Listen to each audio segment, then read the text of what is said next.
En los cómics, los superhéroes vuelan, atajan balas y salvan vidas, ciudades enteras. Pero hoy, nuestros héroes reales se enfrentan a algo diferente, al dolor, al riesgo y a la fragilidad de la vida cotidiana. Yo soy John Ángel y esto es Numeral La Voz Genir, con un nuevo episodio de la serie La Liga de los Héroes sin capa, el espacio donde la bata blanca reemplaza la capa y donde las decisiones de segundos pueden cambiar la historia para siempre. En este episodio viajamos con el oído hasta Cali. Allí, en las salas de trauma y emergencias, trabaja el doctor Carlos Munar, cirujano de trauma, docente y miembro de esa liga que enfrenta accidentes, violencia y catástrofes con un solo objetivo: salvar vidas. Prepárate para ver cómo se ve el mundo desde una sala de urgencias, donde la línea entre la vida y la muerte se mide en minutos, segundos, en decisiones y en trabajo en equipo. Este es el relato de un héroe sin capa. Esta logia radial está al aire.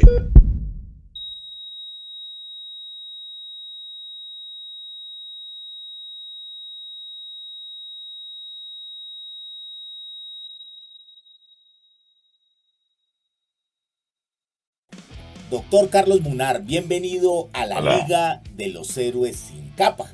Yo voy a decir que más que un honor es un placer tenerlo aquí con nosotros. muchas gracias, muy amable. Eh, Honores no merecidos, pero muchas gracias. Bueno, para quienes nos escuchan, el doctor Carlos Munar, que lo ven ahí en pantalla, es un cirujano de trauma y emergencias de los tradicionales y conocidos en Cali, el profe. Ha atendido durante años casos críticos que llegan en condiciones extremas, pero más allá forma a nuevas generaciones de médicos en el campo del trauma. Hoy queremos conocer al profesional, pero también al humano, a ese humano detrás de la bata, de esa bata de superhéroe. Yo quiero preguntarle, doctor, cuando pensamos en su especialidad, muchos imaginan tensión, sangre, decisiones difíciles. ¿Por qué decidió usted dedicar su vida al trauma y a las emergencias y no a una especialidad más tranquila, doctor? Todavía me pregunto yo por qué. Pues no sé, es vocación, es esa, como en lo que mejor, en el ambiente en que mejor me siento, en el que mejor me desempeño, en el que siento que estoy haciendo la diferencia, en el que pongo a prueba todas mis capacidades bajo estrés, bajo presión, y pues se siente mejor. Pues no sé, ya la verdad intenté dedicarme a la cirugía programada, a la vida tranquila, a la cirugía electiva y esto, pero es, no, uno no puede negar ese gusto y en lo que uno se siente feliz haciendo, y eso es pues atendiendo los casos más críticos, que es la urgencia en trauma, y harto que esta ciudad lo necesita. ¿Cuántos años de experiencia ya como cirujano atendiendo trauma, doctor? Pues 22 años recién cumplidos, ahorita en julio. 22 años, toda una vida. Yo quiero preguntarle, ¿en estos 22 años hubo algún momento, algún caso, alguna experiencia que haya marcado su camino y le haya dicho, yo quiero estar aquí en la primera línea cuando todo tiembla? Sí, pues han sido muchos y uno se acuerda de uno que otro caso. Y, y esa, o sea, si bien es cierto, uno no se convierte en cirujano porque piensa en hacerse rico, en que va a hacer dinero. Y en la cirugía de trauma de emergencias, pues un poquito menos. Eh, Uno no se une a este grupo de cirujanos porque quiera reconocimientos y aplausos y cosas así, pero muchas personas han sido muy agradecidas en el camino, y recibir esa gratificación, el solo decir gracias a usted estoy vivo, usted me salvó la vida, eso es suficiente. lo llena un suficiente, creo yo. Eso Mire, es, pero han sido varios, varios. en este punto llegamos aquí a su familia, a su entorno, doctor. Yo quiero preguntarle, en estos 22 años, hace 22 años que usted tomó esa decisión, ¿cómo recibieron ellos esa decisión? Hoy, ¿cómo lo ven? ¿Como un acto de valentía, de locura, de vocación? ¿Qué dicen ellos de su quehacer cotidiano como cirujano de trauma? Hay varias aristas en eso, ¿no? Entonces, cuando pasan cosas malas, entonces, es que tú los salvas, es que tú los salvas cuando esos, pues muchos de los pacientes nuestros de trauma en esas extracciones, en esos hospitales son de extracción baja y son personas que se han dedicado a hacer cosas ilegales, muchas. Entonces, siempre es como, pero tú, ¿por qué lo salvas? Y pues les digo, es que ese es mi trabajo, yo no puedo juzgar, yo tengo que sacarlo. Al que llegue, como llegue, tengo que hacerlo mejor, tengo que sacarlo, y ya mi función es esa, y ya la función de la justicia es otra, y la función de otros estamentos es otra. Yo no puedo juzgar y tomar decisiones de dejar de hacer porque la persona ha cometido un delito o alguna cosa así. Entonces, esa es una parte. La otra, pues obviamente me dicen pues que sí, que es de admirar pues la vocación y la entrega y los trasnochos y el tiempo, el estrés, el no dormir, la responsabilidad de todo eso pues que uno tiene que dedicar para llevar a cabo pues esta labor. Y pues ya son muchos años, entonces me dicen, sí, pero es que cuando estés viejito vas a seguir trasnochando y cuando ya tengas tantos años vas a seguir el mismo trote. Y yo, pues la verdad, por ahora pienso que sí. De pronto ya no con el mismo aguante, pero sí, la idea es que sí. Oye, uno siempre cuando se gradúa y empieza a trabajar, piensa uno que a los 45, 50 va a estar uno retirado y ya llega uno a esta edad y cada vez son mayores los compromisos financieros que pareciera que van a llegar los 90 trabajando. No, pues, había un dicho, pues, que puede, no sé, sonar de dos maneras. Había un dicho que decía que uno de cirujano se retira como el día antes de morirse, más o menos. Uno sigue siendo cirujano y ahí estamos. Y uno tendrá 60, 70, 80 años y muy seguramente querrá seguir aportando desde lo que pueda, ¿no? Sí, pues imagínate, yo conocí un caso, no voy a decir nombres, pero ¿recuerdas la clínica, el Hospital San Pedro Claver? Sí, señor.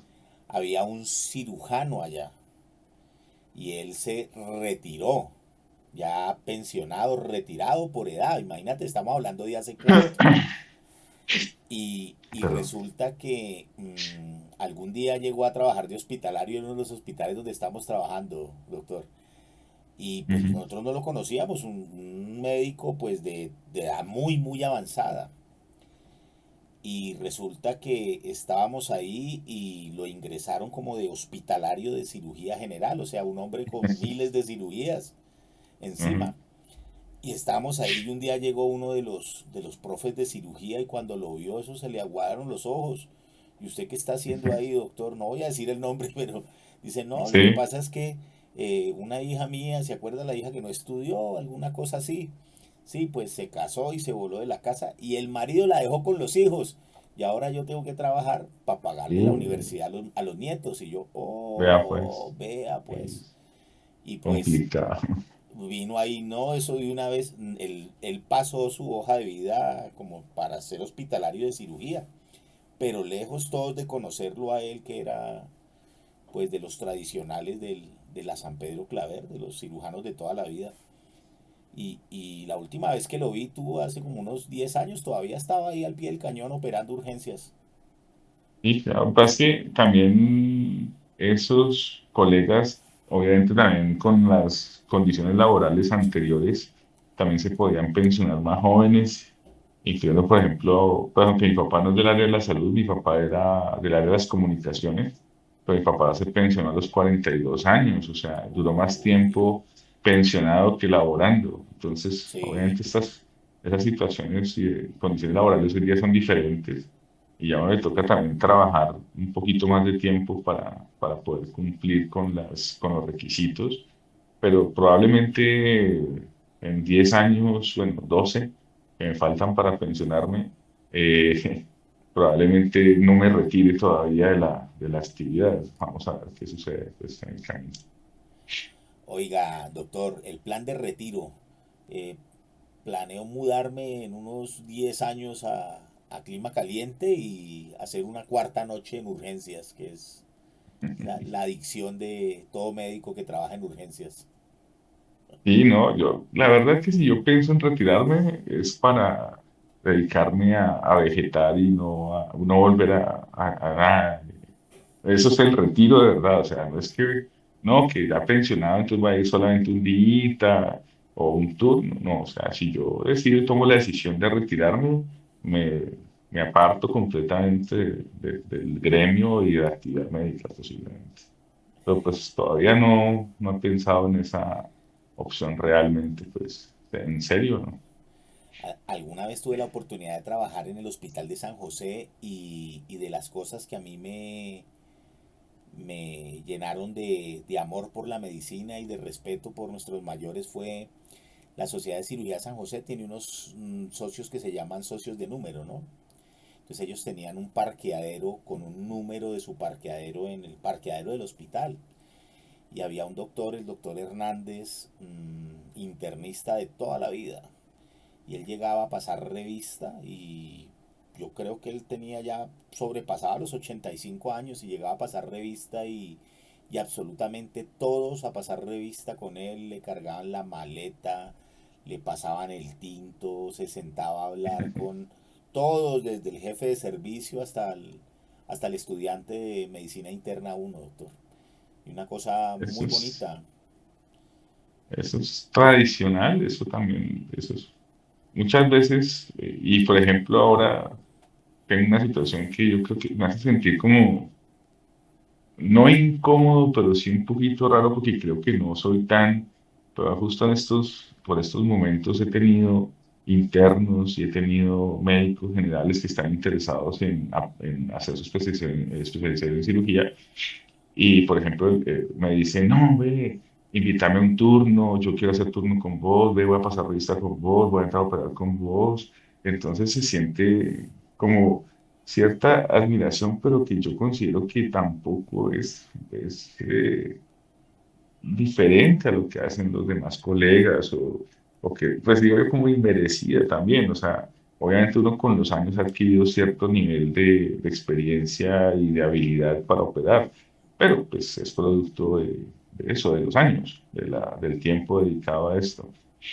Pero pues a ellos les parece, obviamente, pues están apenas empezando su carrera profesional, ya graduados, entonces pues se siente raro pues, que quieran aprender directamente de uno y no por una rotación de cirugía, sino que quieren estar como antes, como era el mentor o el tutor, que uno sea como el que les dé las nociones y los encamine en esa parte de la especialización que es cirugía.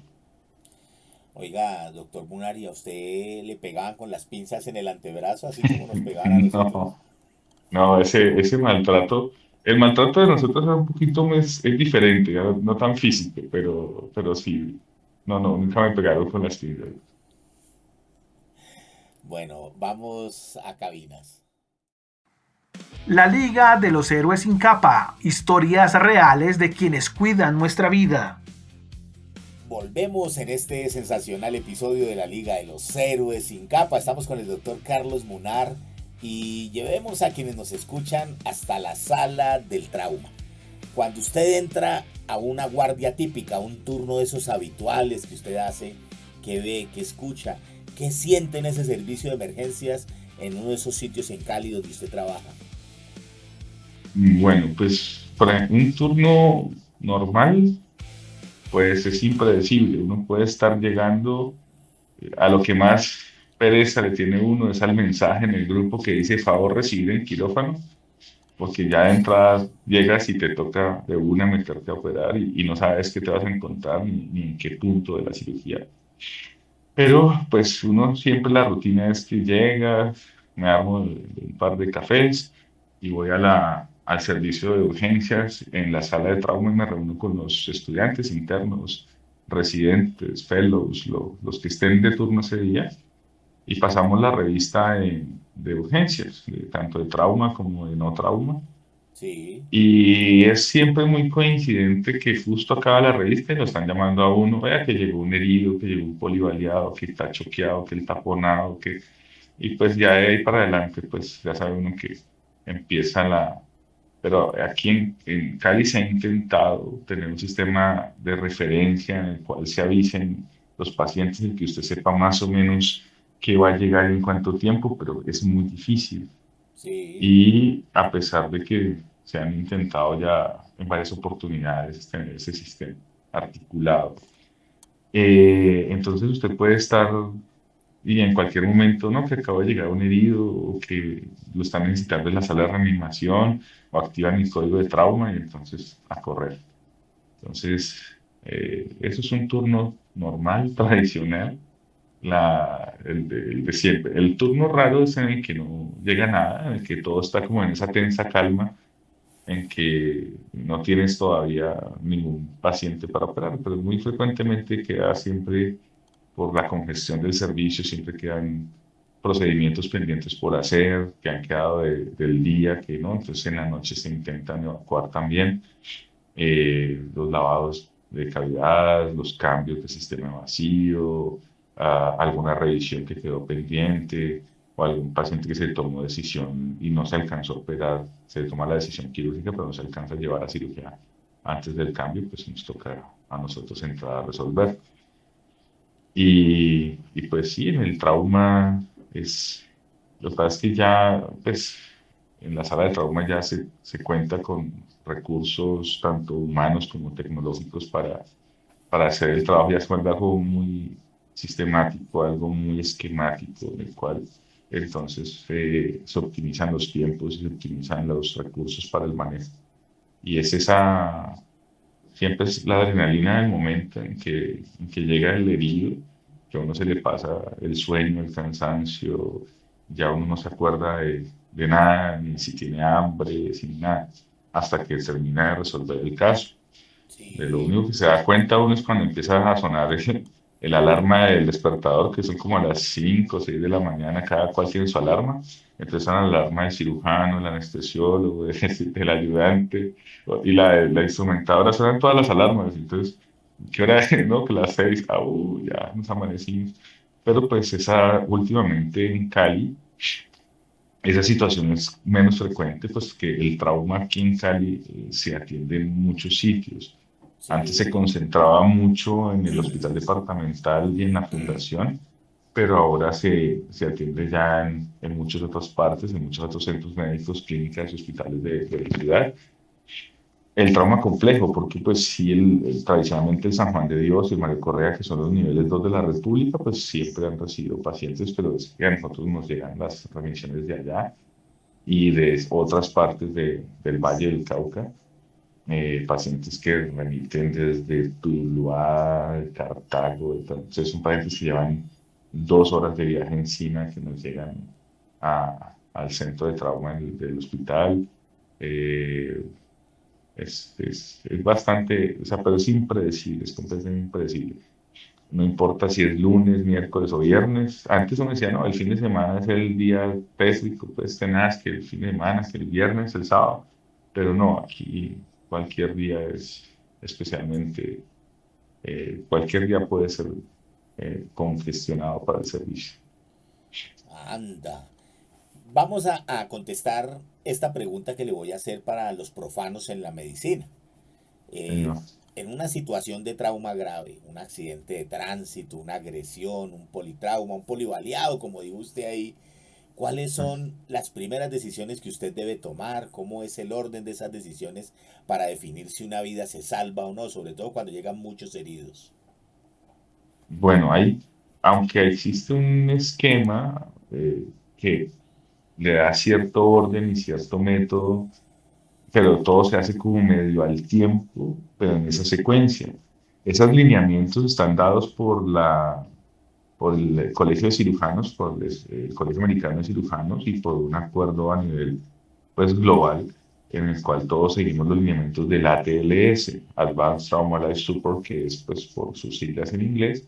Entonces, digamos que en la atención de urgencias se empieza por la A, que es la vía aérea. Entonces, si la vía aérea está permeable o no, y si hay que hacer algo para permeabilizar la vía aérea, como intubar al paciente, como hacerle una punción y oxigenarlo a través de esa punción en la tráquea directamente. Luego, digamos que actualmente en el trauma, en algunos sitios, esa A nueva, hay una doble A. Primero la vía aérea, que es la tradicional, lo primero que uno tiene que hacer que es asegurarle la vía aérea al paciente. Y lo segundo, la segunda A, que es nueva desde un tiempo para acá, que son unos accesos vasculares de alto flujo para la reanimación, transfusión que necesite este caso. La B, que es la ventilación, entonces usted mira cómo están sus pulmones, si es que hay que ponerle un tubo de tórax porque tiene un neumotórax, o hay que abrir el pecho porque está taponado. Bueno, eso es en la parte de la C, que es la circulación, los accesos venosos, el verificar los pulsos, la presión arterial, cualquier otra cosa, y el estado de perfusión, de cómo está, qué tan hiperfundido está este paciente en ese momento. Que en la D uno mira el daño neurológico, que si tiene alguna cosa que sea neurológico, lo describe en ese punto. Y luego dice en la E la exposición. Entonces, tradicionalmente revisamos el paciente de cabeza a pies, de arriba a abajo, por delante y por detrás, por todos los pliegues y todos los huecos, decimos tradicionalmente. O sea, que ese paciente si hay que hacerle tacto rectal, si hay que hacerle, hay que revisarlo por todo lado porque no se puede dejarnos llevar por lo más evidente y puede tener lesiones que puedan amenazar la vida y que no son tan evidentes o que tienen que tomarse otras decisiones adicionales a las que de pronto ya tengan planeadas. Eso pues es la se llama revisión primaria. Luego hay unos ayudas en esa revisión primaria que son las sondas, entonces puede poner una sonda vesical, una sonda nasogástrica, tomar una radiografía de tórax y nosotros tenemos en la mayoría de los servicios de urgencias, tenemos un ecógrafo portátil que lo maneja el emergenciólogo y el cirujano de trauma, en el cual hacemos una evaluación del tórax y el abdomen por ecografía y nos da ideas de dónde puede haber un sangrado y si tenemos que hacer alguna otra cosa. En ese punto, la mayoría de nuestros pacientes con mucha frecuencia requieren iniciar transfusiones de glóbulos rojos, plasma y plaquetas para compensarlos hemodinámicamente mientras se toman decisiones de si se lleva a cirugía inmediatamente o si se alcanza a llevar el paciente a un estudio específico y muy especializado que es una angioTAC, una angiotomografía de trauma para revisarlo completo de cosas que de pronto no son evidentes y que pueden cambiar el manejo.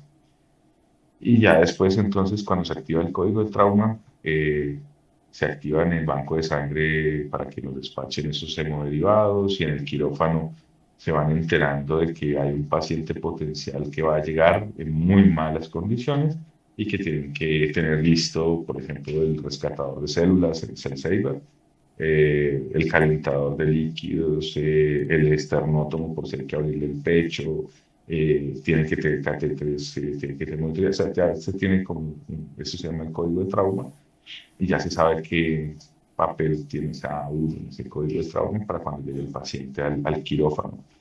Y en ese pedacito, entre que el paciente entra al quirófano y el anestesiólogo lo intuba, entonces el cirujano no se puede pues como quedar ahí sentado mirando, esperando, no, ahí le toca pensar en todo lo que va a hacer y en qué puede derivar cada decisión y cada acción que va a hacer sobre ese paciente. Entonces toca empezar a pensar, nosotros decimos empezar como en tres dimensiones, empezamos a pensar, bueno, entonces vamos a hacer esto y si esto vamos a hacer con aquello, y por lo tanto, es más, a veces toca entrar al tórax y al abdomen al tiempo.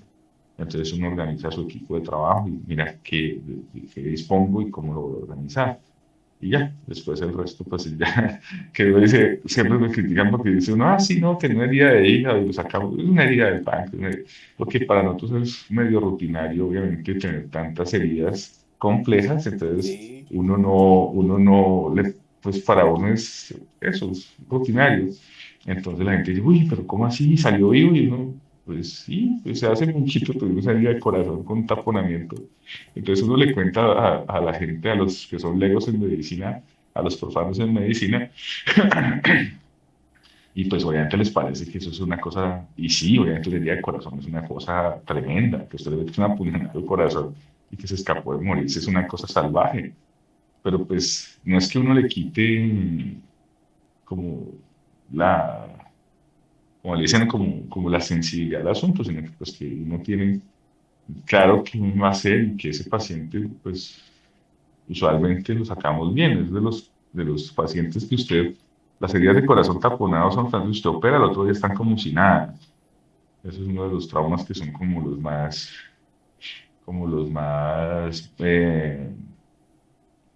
decimos? Agradecidos entre todo, el trauma del taponamiento cardíaco, porque usted lo abrió, lo drenó, le secó el corazón y al otro día el paciente está como si no le hubiéramos hecho nada. Entonces, eso es básicamente lo que hacemos en el servicio de urgencias. Pues es lo que vemos y lo que nos gusta. Bueno, doctor, 22 años. Estamos hablando nosotros de miles de pacientes. ¿Lleva Ujú. casuística? La verdad, no. Ya no. Perdió la cuenta como a los No, cuantos. ya no tengo ni idea. Yo, pues, no sé cuántos, pero nunca he llevado cuentas. Me acuerdo contigo de algunos casos particulares, pero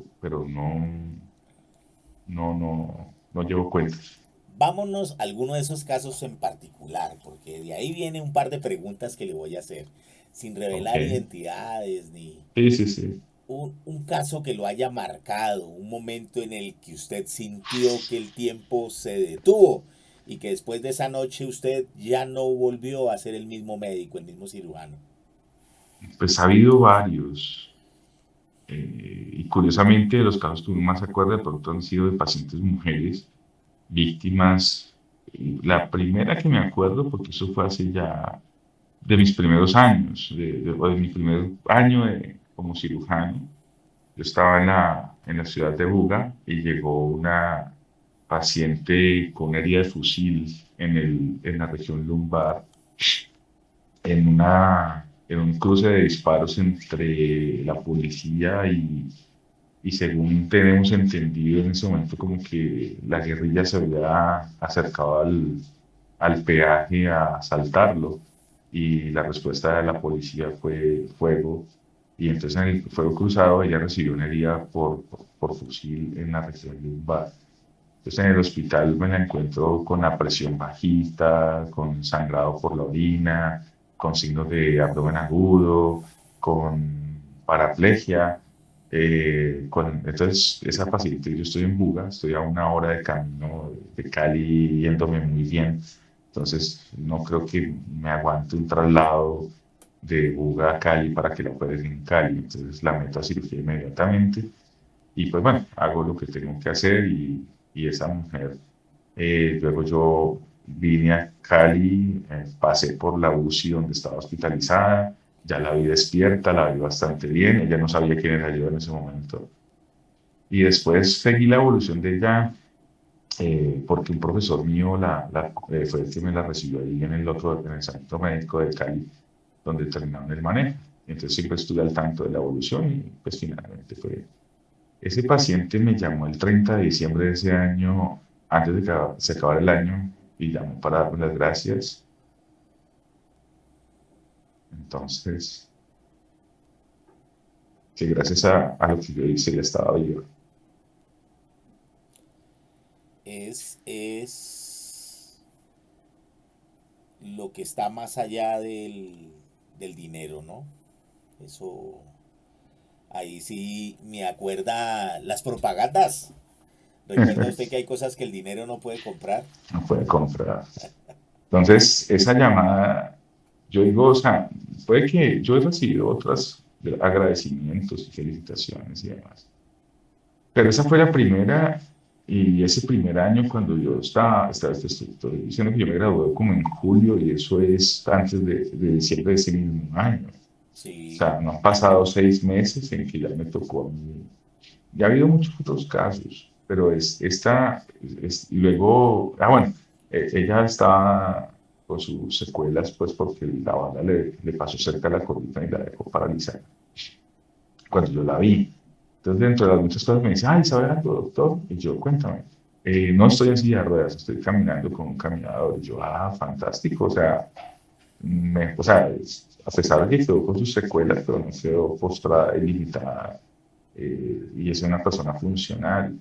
Entonces, eso se siente bien, como te digo, no es porque uno quiera que le den las gracias, sino es por el ego de decir, yo soy muy bueno en esto, ¿no? Pero es eso que se siente también. Y ha habido casos y mujeres jóvenes, o sea, esta mujer tenía también como 20 y algo de años, y hace no mucho aquí también en el hospital, una jovencita de 21 años que le dieron un balazo y llegó muriéndose, literalmente llegó, como decimos vulgarmente, llegó boqueando, llegó en las últimas. La metimos en la cirugía, la bala le entró por la espalda, también pasó cerca a la columna y le salió la región precordial.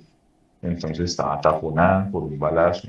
Entonces tocó abrirle el pecho, destaponarla. La sacamos viva, o sea, tuvo complicaciones, sí, pues se nos infectó, pero la sacamos viva y pues esperando que algún día la volvamos a ver, porque como desafortunadamente uno no le hace seguimiento a sus pacientes, eh, por muchos motivos no es posible. Pero pues eso es que ese tipo de pacientes que ya llegan en las últimas, que tú logras hacer algo para traerlos de vuelta. Y, y así hay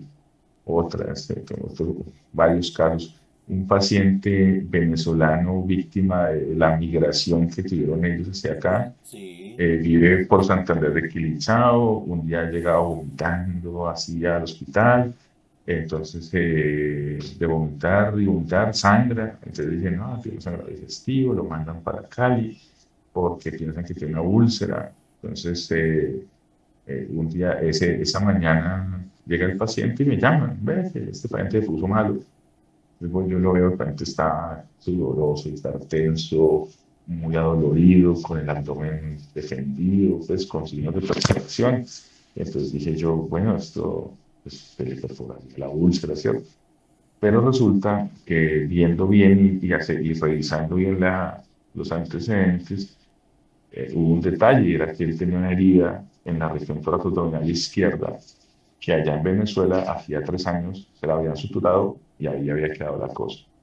Entonces, lo que pasó fue que él tuvo una herida del diafragma que no se diagnosticó, no se operó en ese momento. Ay, A través del diafragma se le hernió todo el estómago, toda la cámara gástrica estaba metida en el tórax, se perforó en el tórax. Tuve que hacer una gastrectomía total de urgencia, que eso es una cosa que nadie le toca hacer muchos años. O sea, si hay dos cirujanos en el mismo servicio que hayan hecho eso, son muchos, que los casos son muy raros. Y el señor sí hace poco, cuando yo presenté el caso años después, lo llamé y el señor sigue bien, sigue siendo vecino de Santander de Quilichao, llevando su vida normal después de todo lo que se le hizo.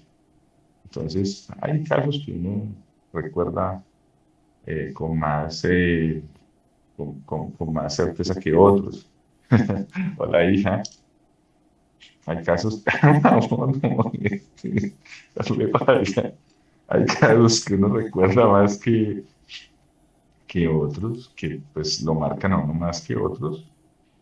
Y así hay unos casos dramáticos de heridas en niños como víctimas inocentes, como una bala perdida, o también en niños que son menores infractores que se ven metidos en situaciones de violencia y llegan con 14 años con balazos y puñaladas al servicio de urgencias.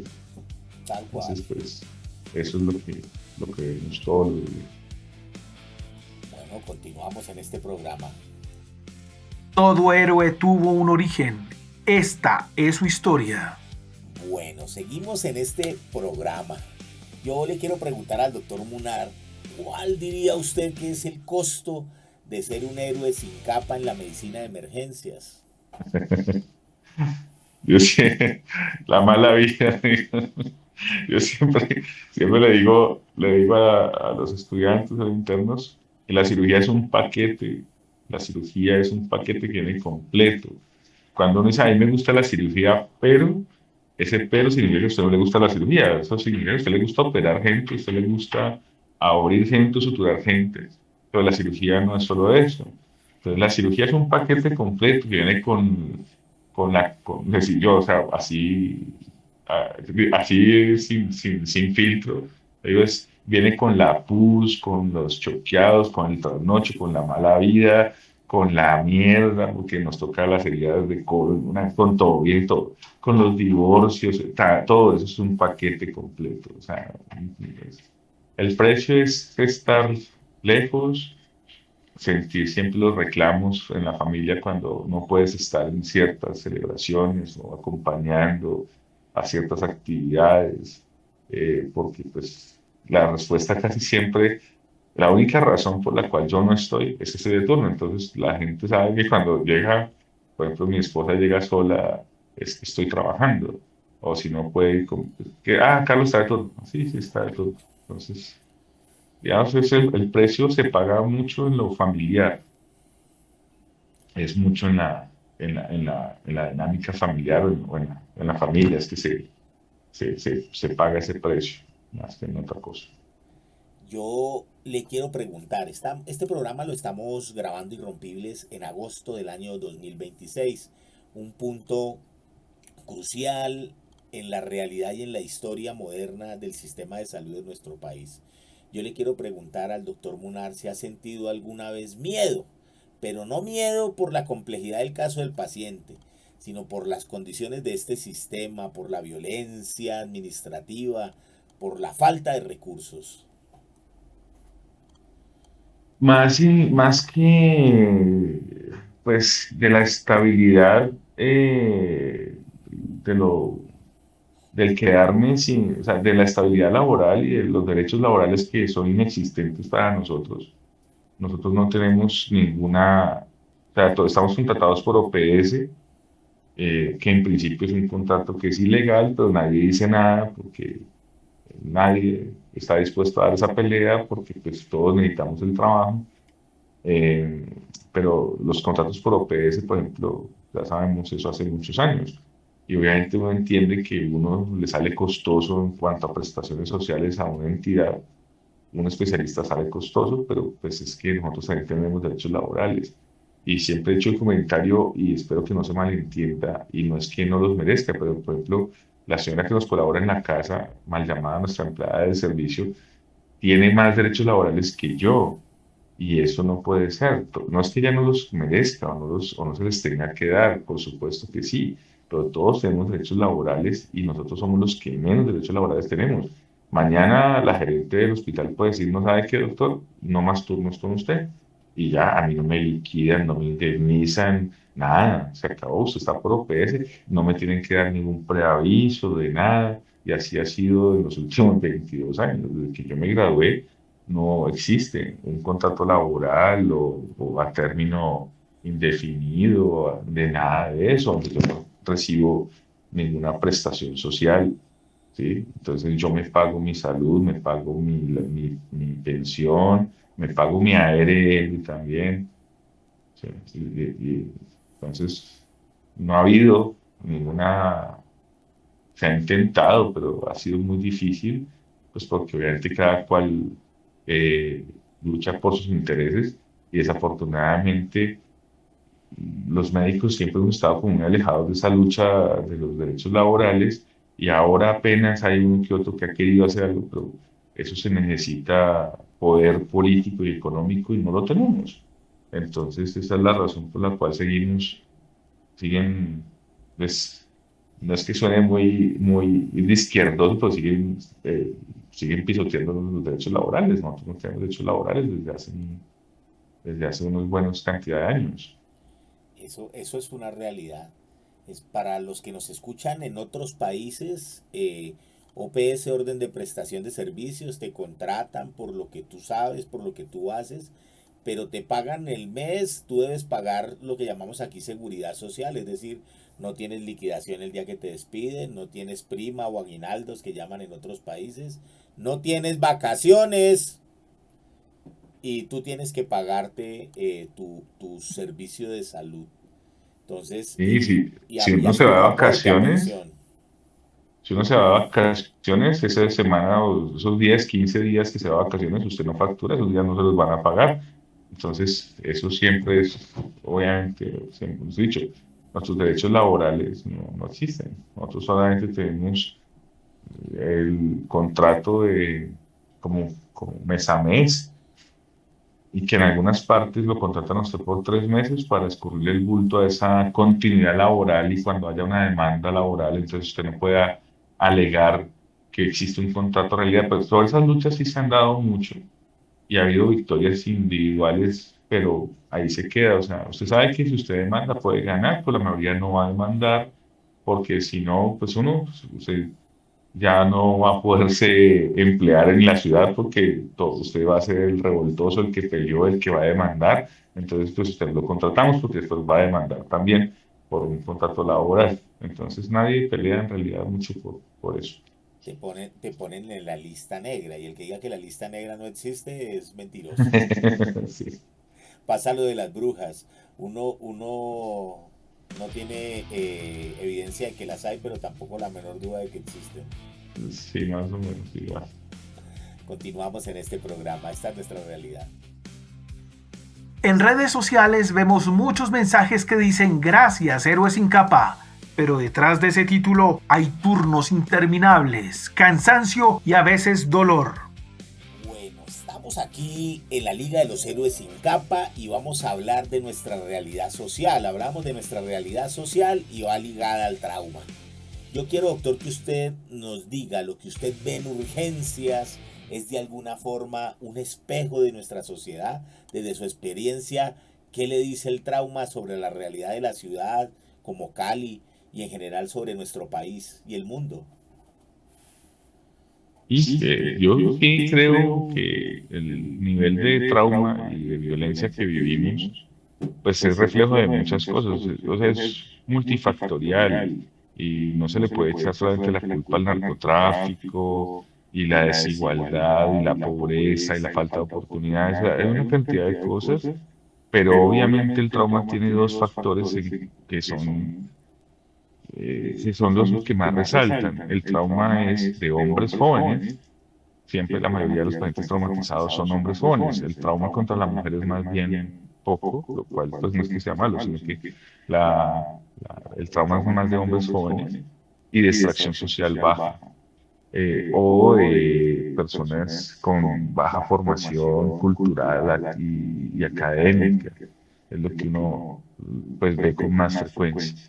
Obviamente sí, no, hay unos que se salen de esos promedios, pero es lo que uno ve todos los días cuando uno va a un hospital de la República o incluso a una clínica como la Fundación, donde también se está recibiendo volumen de trauma importante, pero la mayoría de los pacientes son víctimas de atentados, de robos, de intentos de secuestro, de fileteo, de enfrentamientos entre bandas, víctimas como te digo, de robos a mano armada también los hemos tenido. Y la mayoría son esos, son hombres jóvenes de extracción social baja.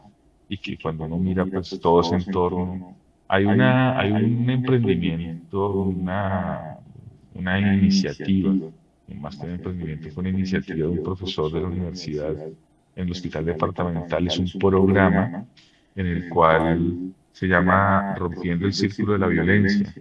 Entonces, Sí. a estos jóvenes los abordan y van y los intervienen de trabajo social, de psicología, sí, todo un grupo multidisciplinario como ayudándole a que pase ese capítulo y que no esté pensando en seguir por ese camino de la violencia y que vea que es como una nueva oportunidad de rehacer su vida y han logrado que muchas de esas personas abandonen ese camino de violencia y estudien y se formen y saquen adelante un proyecto de vida, ¿no?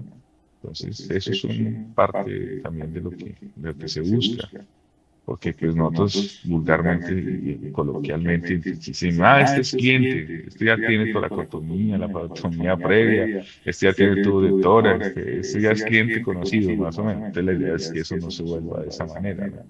La idea es que el paciente, pues idealmente que nunca hubiera venido víctima de un traumatismo, eh, pero que no se repita, que se rompa con ese ciclo de violencia interminable, pues porque entonces va y se venta el otro y el otro viene y acaba hasta con la familia y así se nos va agrandando la bola de nieve del fenómeno de la violencia. Oye, eso es interesante. A mí siempre me ha impresionado. Yo no sé si tiene la misma percepción después de tantos años de cirugía de trauma, pero que hay algo que como las brujas que dijimos que uno no tiene evidencia de que existen, pero tampoco la menor duda, ¿no? Y es Ujú. la cafrecina. ¿Sí has oído hablar de eso? Sí, sí, coloquialmente, por supuesto. Y un amigo cirujano, y no sé si era una idea original de él, pero siempre hemos hecho la misma observación. Siempre decimos, este le metieron 8 tiros y no se murió, y a uno le pegan una puñalada con un corta uñas y uno se muere. Eso es una realidad y siempre le decimos lo que tú mencionas de la cafrecina o el cafrescore, decía un profesor, ¿no? O sea, entonces resulta que hay una explicación que puede ser una disertación fisiopatológica, puede que sea más como algo, una elucubración más que otra cosa, pero él decía, pues es que sus personas están sometidas al estrés todo el tiempo, no saben si van a vencer vivos, no saben si los van a venir a buscar, no saben si van a amanecer, van a poder comer al otro día. Hay gente que está sometida a un estrés diario y nosotros no. Entonces ellos cuando están sometidos a una situación de estrés como un trauma, pues de pronto están más adaptados y están más en mejores capacidades de responder que uno.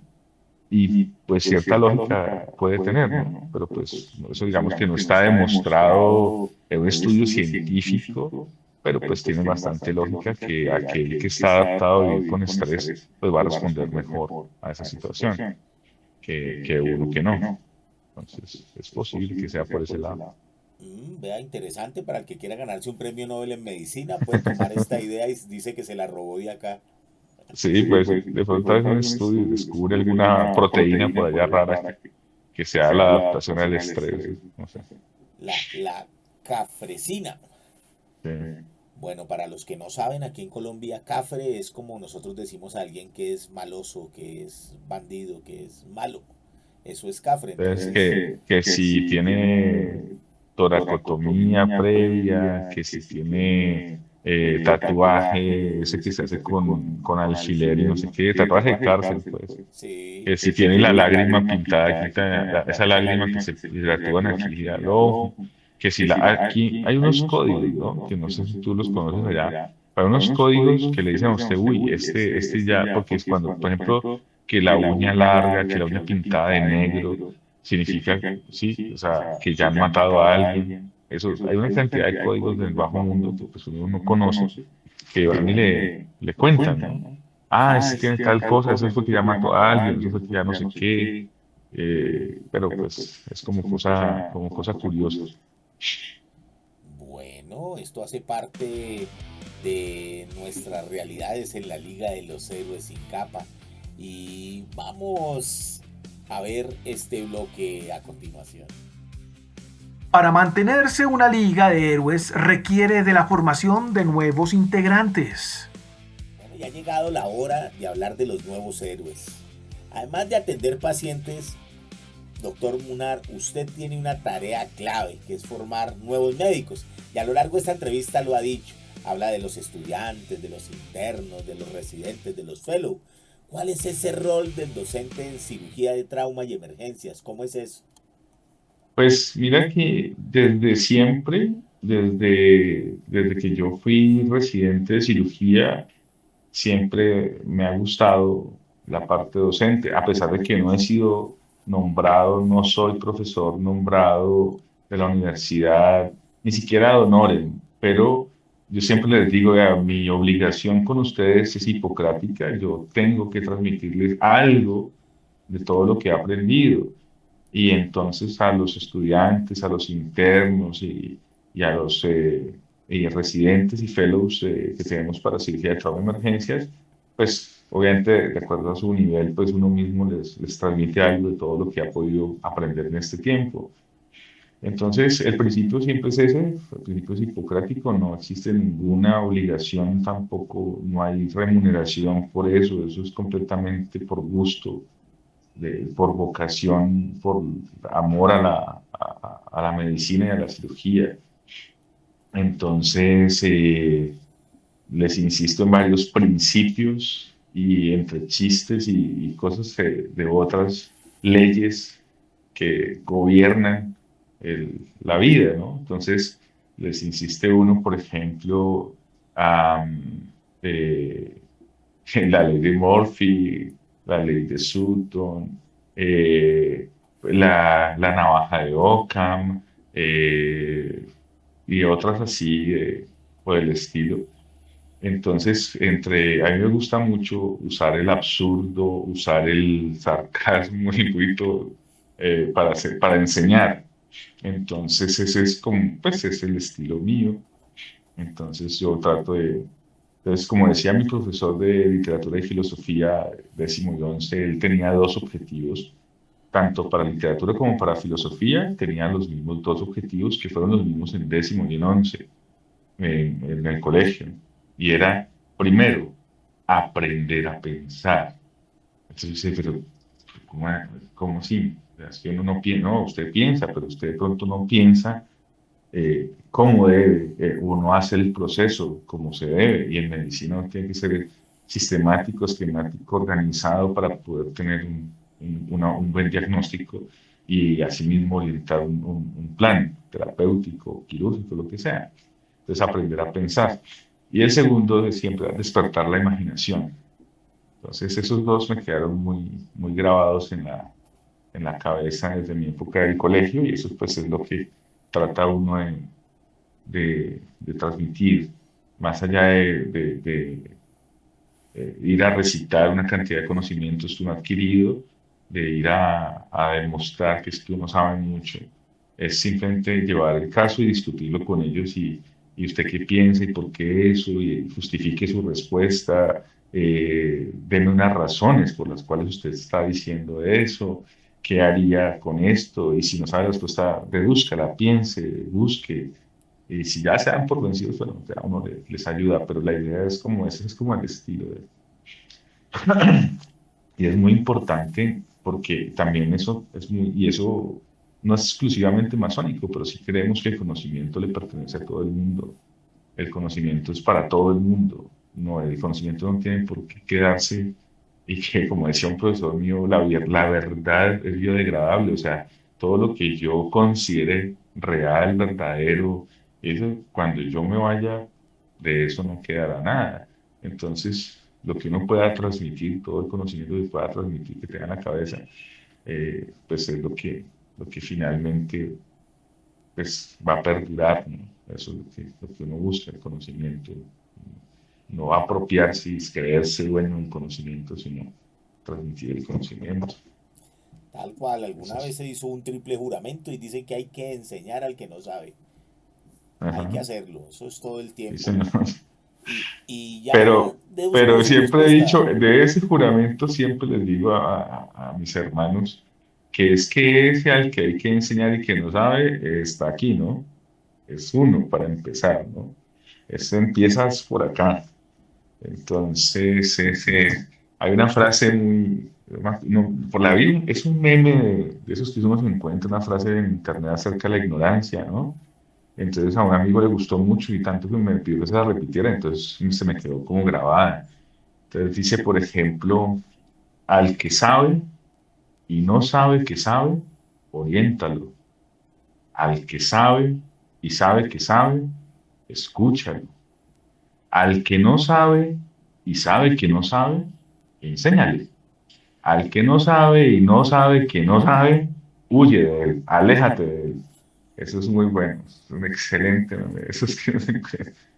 Entonces, la idea, el papel de uno, pues es, así sea así les digo yo molestando, así sea para enseñarles qué no hay que hacer. Puta, la embarré. hice algo que no debía haber hecho. Esto que yo hice, ustedes no lo vayan a hacer. Eso que yo hago, por favor, no lo repitan. ¿Sí? Eso es como hasta para eso debe servir uno, creo yo, y más en esto. Es que así sea de mal ejemplos, hay quienes servimos para algo. Sí, para algo servir. Bueno, nos queda claro que más allá de la técnica, también hay que enseñarle a los nuevos héroes sin capa carácter, ética y humanidad. Y eso es algo que se adolece de falta de enseñanza en estos tiempos de modernidad, de la inteligencia artificial, de lo superfluo en la enseñanza de la medicina. Eso ya no es la enseñanza de un arte como era antes. Eso ha venido cambiando. No sé si para bien o para mal, pero ha cambiado. Si hoy un estudiante de medicina nos estuviera escuchando, doctor Munar, y sueña con entrar a esa liga de los héroes sin capa, ¿usted qué le diría? ¿Qué debe saber antes de tomar ese camino? Yo les boto un tip. Yo de mis hijos logré desanimar a 2 de estudiar medicina. Uno ya le había alcanzado a pagar como No, 5 semestres. no sé, si alguien quiere estudiar medicina, siempre le he dicho, a las personas que no saben o que no son del gremio y sus hijos quieren estudiar medicina, les digo, no, no, o sea, piénselo bien, medítelo muy bien, que esto es, es más de vocación, usted no se mete a esto por curiosidad ni porque es que voy a hacer plata. Algunos de pronto y se dedicarán a hacer cirugía plástica y a hacer reinas de belleza y no sé qué cosas, y eso les dará algún rédito económico, pero no sé qué tanto en lo personal, no sé, qué tanto en lo profundo de su ser eso les pueda satisfacer de alguna manera, pues igual es un trabajo y alguien lo tiene que hacer y bueno. Pero pues medicina es bastante eh, sacrificado a pesar de todo, a pesar de que la educación ha cambiado, lo cual ha cambiado para bien en muchas cosas, porque por ejemplo nos hemos quejado mucho del maltrato que se vivió, no el maltrato físico, como de pronto lo mencionabas al inicio de pegarte con las pinzas, pero sí del maltrato o emocional o psicológico que se vive. Entonces, ¿cómo pretender que un médico sea empático o un cirujano sea empático cuando pasó 6 años de su carrera, de su vida, en una época en la que yo por ejemplo entré a la universidad a los 16 años, salí y me gradué como médico a los 22. Fueron mis años dentro de los 16 y los 22, entre el final de mi adolescencia y mi inicio de la adultez, en el cual, digamos, y luego 4 años de cirujano, de residencia de cirugía, y que la residencia es bien difícil y la residencia de cirugía es de las más complejas que podemos tener.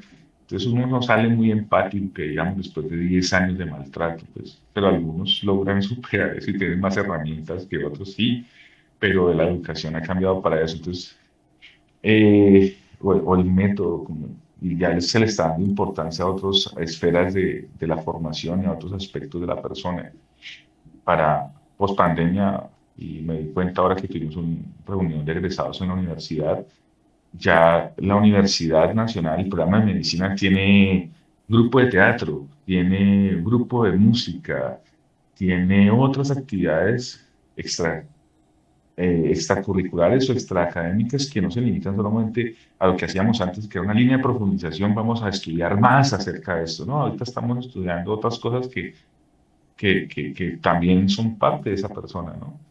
Entonces ya no se limita solamente a enseñar anatomía y fisiología y técnicas y algo así, sino que o más complementario para el estudiante.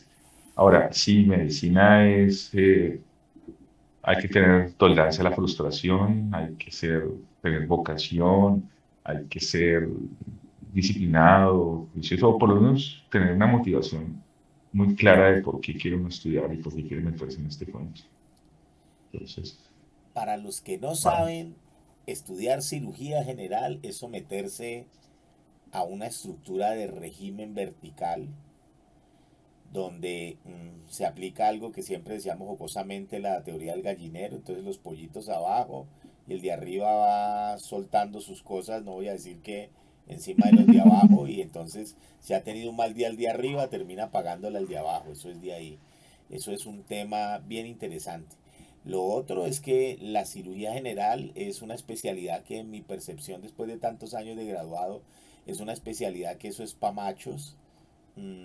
Y no por ser machista, es un término por decir porque el cirujano general primero que todo es una persona y sobre todo el cirujano de trauma tiene que, voy a utilizar una expresión grotesca, tiene que miar en las esquinas.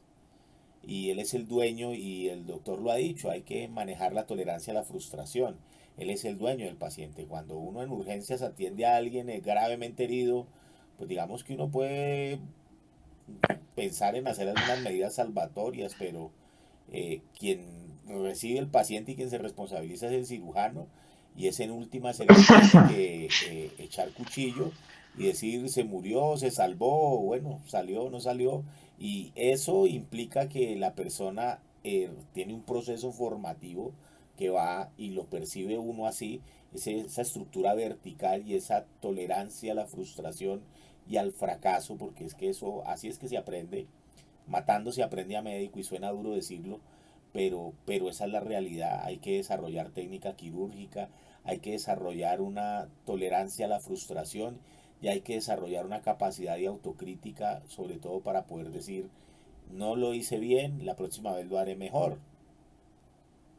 Y Para... mira que a los cirujanos se nos tiene un perfil, si es que tenemos el ego, que ese es el cuento del MD, que el MD del médico, en el médico general, es el mismísimo Dios. ¿Sí? En el cirujano, oh, perdóname un segundo. Sí. Ah, no, el médico general es el medio Dios, ¿no? MD. En el cirujano es el mismísimo Dios. Y en el neurocirujano es más que Dios, ese MD, es el chiste. Pero a los cirujanos se nos critica mucho porque tenemos un ego muy fuerte, pero uno lo entiende y ahora uno lo entiende que esa formación sea dura y que el ego del cirujano tiene que ser fuerte porque yo tengo que tener una firme convicción de que estoy haciendo las cosas bien y que yo estoy operándolo bien, de la mejor manera que sé y que el paciente va a salir bien. Yo no puedo tener dudas y tener un ego débil y decir, ay, no, y sufrir o ser incapaz. No, por eso el ego del cirujano tiene que ser fuerte porque necesita tener mucha fe en sí mismo para poder sacar el caso adelante.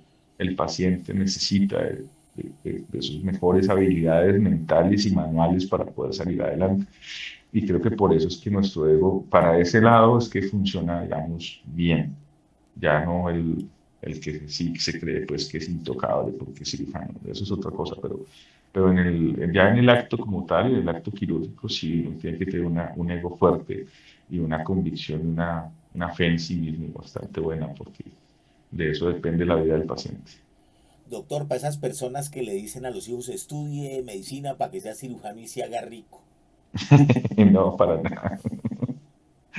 No, definitivamente no, por ahí no es.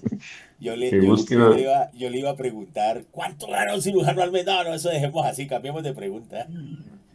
Eso, obviamente, cada cual también depende, gana lo que se quiera matar y gana lo que quiera trabajar y gana según el nivel de vida que quiere, según el grado de estrés que quiera. Uno puede vivir, sí, así, sí, claro, y depende. O sea, usted puede elegir no trasnochar, usted puede elegir dedicarse a operar o hacer una especialización, una segunda que sea, que de pronto no te consuma tanto tiempo Sí, más allá de lo laboral. Entonces, sí, también, pero es cuestión, sí, de gustos y de vocación. Entonces, pues, yo entiendo que a algunos les gusta operar solamente la mano o el hueso, sí, pues, también es cuestión de vocación y de gustos. Pero a nosotros nos gusta. eso de la ortopedia es una profesión noble. Jesús y su papá también fueron carpinteros. Ese, te van a funar por eso los que dicen los hermanos ortopedistas que haya por ahí. O Ah, sea, nosotros aguantamos los chistes entre nosotros. sí. Yo fui hospitalario de ortopedia muchos años. Bueno, aquí vamos. Ya se acerca el final de este episodio. Toda misión tiene su final, aunque en la vida real un héroe sin capa jamás termina su deber. Bueno, ya vimos que toda misión tiene su final, doctor Munar. Vamos llegando aquí al final de este episodio. Antes de despedirnos, yo quisiera pedirle 2 mensajes. El primero, un mensaje para la ciudadanía de Cali y de Colombia. Si pudiera hablarles a quienes están ahora en la calle, en una moto, en un carro, en una fiesta, quienes están organizando el estallido social que se supone que llega pronto, ¿qué les diría sobre el cuidado de la vida y la prevención del trauma? Ok. Pues que hay que cumplir con las normas, que por favor usen el casco, usen el cinturón de seguridad, que por favor respeten los semáforos, que por favor respeten las zonas peatonales. O sea, más allá de prevención del trauma, es vivamos, convivamos, vivamos mejor. Y creo que esas normas de convivencia por lo menos logran eso, de que podamos vivir más armoniosamente. Justamente ayer estábamos hablando sobre la paz y la convivencia, que pues probablemente una sana convivencia no se alcance a llamar paz, pero sí una convivencia sana permite que por lo menos haya menos, pues una forma más, eh, menos violenta de resolver los conflictos.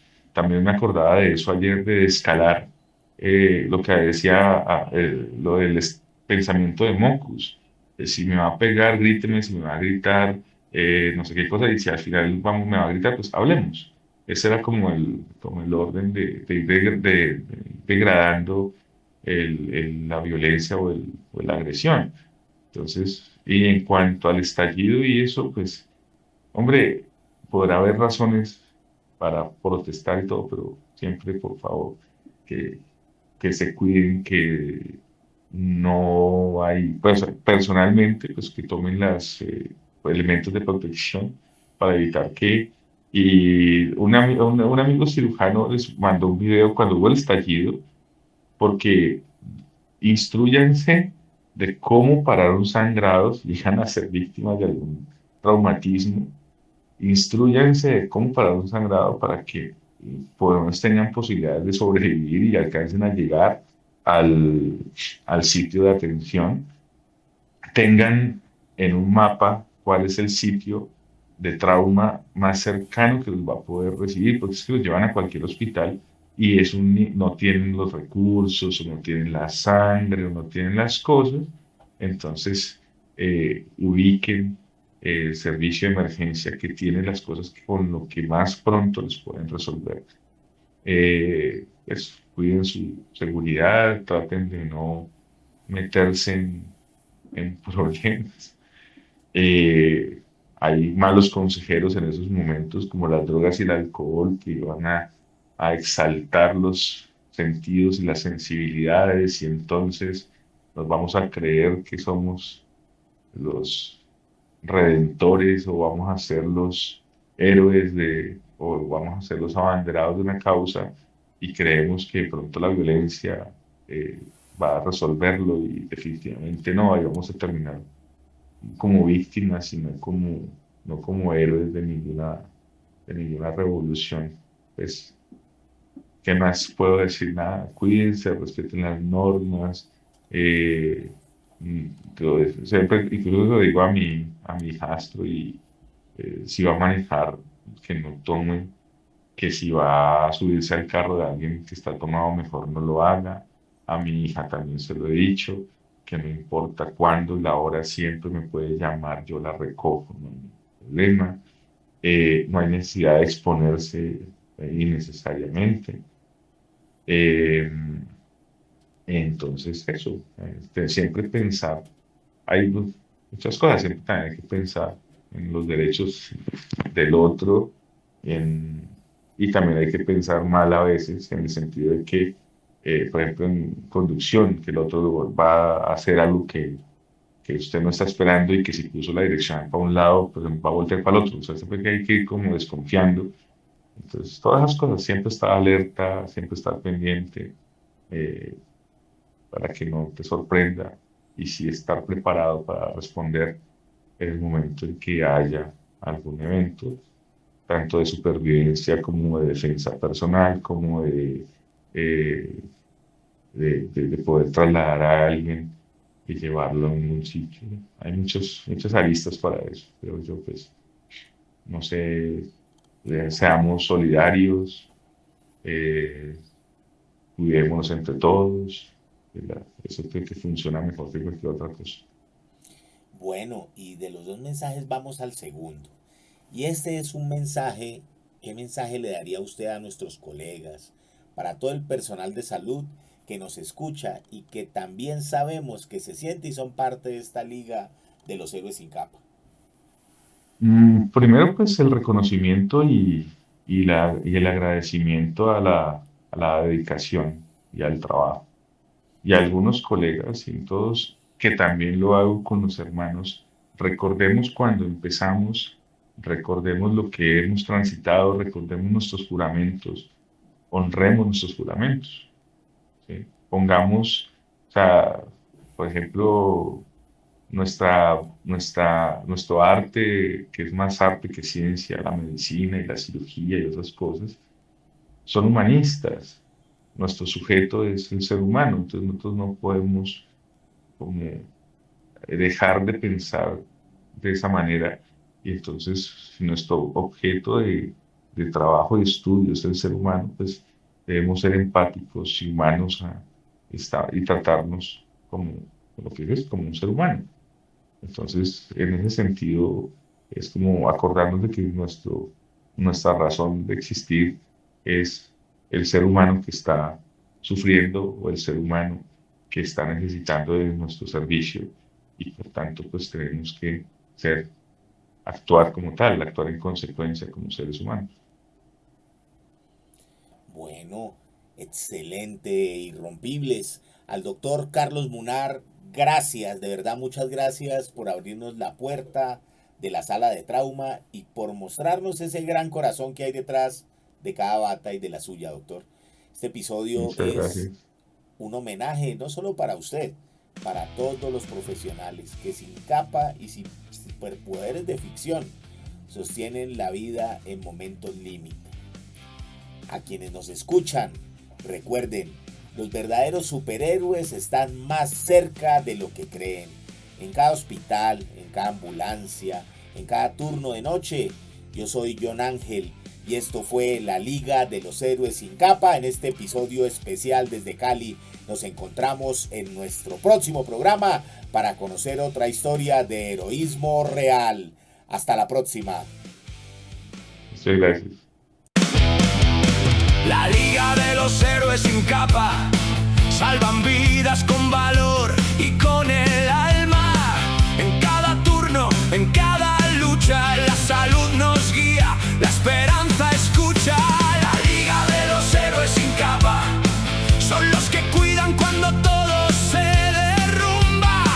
Con bata blanca, corazón y voz, son los héroes reales de nuestra nación. La Liga de los Héroes sin capa, cuidando tu salud, no hay quien los venza.